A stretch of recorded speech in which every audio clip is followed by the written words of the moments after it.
એમાં દહન પ્રક્રિયામાં હવાની ભૂમિકા આપણે સમજવાનું છે.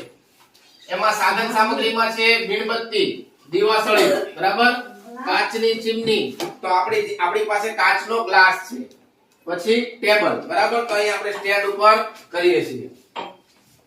ચોટાડ દે છે એલા વચ્ચે વચ્ચે.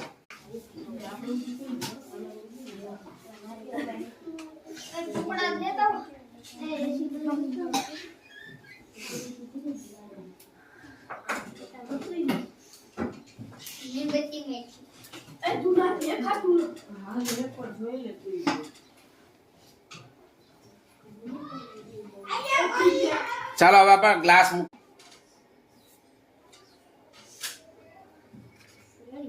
ચાલો આપણે ઓક્સિજન જરૂરી છે કે નથી, બરાબર.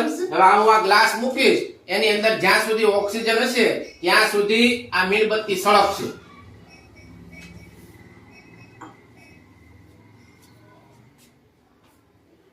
ચાલો ઓલવાઈ ગઈ. તો આના ઉપરથી આપણને શું ખબર પડે કે દહન થવા માટે ઓક્સિજનની જરૂર પડે છે. આ ગ્લાસની અંદર જ્યાં સુધી ઓક્સિજન હોય ત્યાં સુધી મીણબત્તી સળગે, બરાબર. એટલે આપણે આ જે પ્રવૃત્તિ કરી એના ઉપરથી આપણને એવી ખબર પડે કે દહન માટે ઓક્સિજન જરૂરી છે, બરાબર. બીજી કઈ કઈ વસ્તુ જરૂરી છે એ આગળ જોઈએ.